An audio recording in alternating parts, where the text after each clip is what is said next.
Hello, folks. Very important, special episode today of Bookwise because it has come to my attention that everybody in America and maybe on this planet is potentially in a cult. And I think, folks, it could be you. So if you're worried that you're in a cult, or maybe these seemingly innocuous things that you're doing every day are feeling a little bit culty, guess what? There's a good chance you might be in a cult. So to answer this question, we are going to go through Amanda Montell's book, Cultish, where she takes us through different aspects of American life that have become quite culty. Number 1, corporate culture. Number 2, social media, online communities. And number 3, wellness and self-help. Okay, buckle up, folks. Let's get into it and let's join a cult together.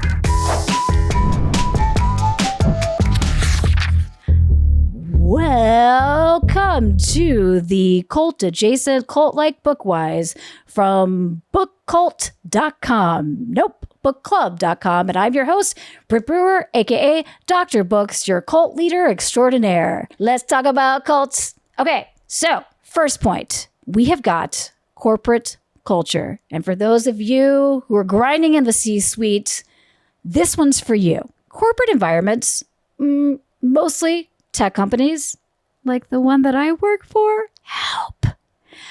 Startups, they often employ cult-like language to create a strong in-group identity and loyalty among employees. So, what are some terms that these startups use? If you hear these terms on a Zoom call in the workplace, there's a good chance that you might be swimming in some culty waters. So, family, to describe the workplace, mission-driven work, talking about using insider terms like disruptor, thought leader, blurring the lines between personal and professional. You know, when instead of an employee or instead of your coworker, they're a team member or they're your family member. Yeah, that's it. Those are some of the ones. I'm sure that there's more. There's so much corporate jargon, but if you've heard any of these, just think about it. Just go, maybe get out of groupthink and think for yourself for a little bit. Okay. So next up, we're going to talk about online communities. A lot of times online communities can manifest as MLMs, multi-level marketing schemes. And it can seem as easy as like somebody that you went to high school with is hitting you up on Facebook and is like, what kind of makeup do you use? And you're like, I don't use makeup. I barely even use chapstick. And they're like, well, you should. And I've got a great deal for you. And you're like, no, Brenda, please. So what they do, influencers and online leaders who are part of these online communities, they will use language that it creates a sense of exclusivity and urgency. And they'll use phrases like tribe or insiders or only for my followers. And they try to do that to generate this feeling of like, you're in a special group. It's just, you got to buy 100 weird skirts and you got to put them in your garage because you got to sell them because you're special.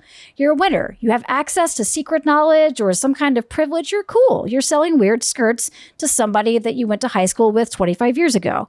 So, and also, it should be said that the algorithmic-driven nature of social media, it isolates individuals into these echo chambers, so they're going to be hungry for some kind of connection. And it also, pattern to reinforce, and that is similar to how cults will isolate people from outside perspectives, because it's like, you don't need those people. You don't need those people. They don't know anything about weird skirts that you're trying to sell to someone you barely know on Facebook. They don't know about that. They don't know about how you're a winner. And I know, and you know, so that's why you got to put 100,000 of those skirts into your garage. And when your kids ask questions, you say, stop, I'm a winner. You're going to see. Okay. Last but not least, wellness and self-help movements. And let me just be totally honest and vulnerable. I love self-help books. I'm getting my Brene Brown on the reg, okay? I'll listen to Mel Robbins. Hell yeah, I'll listen to her. She's like a soccer coach and she's doling out advice and I love it. But sometimes self-help, it can get a little creepy. It can get a little bit weird. So if you are in some kind of like self-help wellness movement, here are some signs that you might be kind of in a cult. So it's very ideologically driven. So phrases like manifesting your destiny, living your truth, vibrational energy, these also create a sense of exclusivity, but also spiritual superiority, right? Superiority is a big part of cults. And if you are following someone or if you're being in any way indoctrinated that you're feeling superior, run. Superiority, no bueno. When has superiority ever gotten good returns? It hasn't. It has not. And also these movements, they use a lot of loaded language and they frame personal success as a moral imperative, right?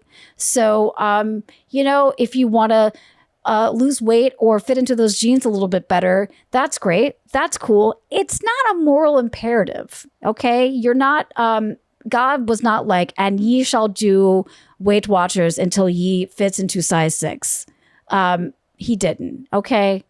Or she, or they, whoever. God's just like, whatever, wear whatever you want. Wear sweatpants. I don't care. What do I care? So things like clean eating, it's not just represented as like a dietary choice, but it's represented as a moral one. Like, you're a bad person if you eat that donut. And I'm here to tell you, you're not. You're actually fun. And I want to hang out with you. So let's eat donuts together and put on sweatpants as God intended. Okay.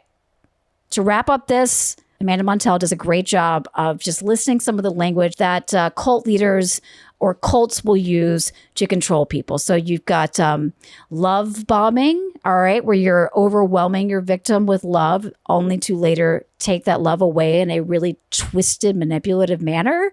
You got a lot of us versus them, okay? So they want to pit you against other people, right? And like you're enlightened and that other person is stupid. Thought-terminating cliches. Just have faith. Just have faith. We're going to do this weird thing and it's going to feel really dumb, but you're going to do it because just have faith, baby. It's God's will. And I think we know what God's will is. It's to wear sweatpants and to eat donuts. Okay, a couple more. Euphemisms. The family. Going clear. What do these even mean? You don't know. And if you don't know, get out. And then a few more. Repetition of phrases. Everything happens for a reason.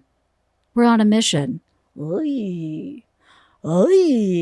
If you are working for an app that compares food to Garbage Pail Kids, you're not on a mission.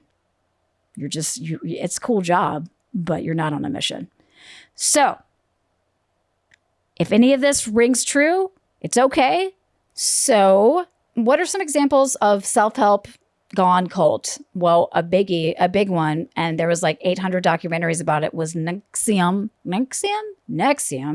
with Keith Raniere. I don't know, but it got not good. ESP Nexium is a methodology that allows people to optimize their behavior. Nexium is the umbrella company.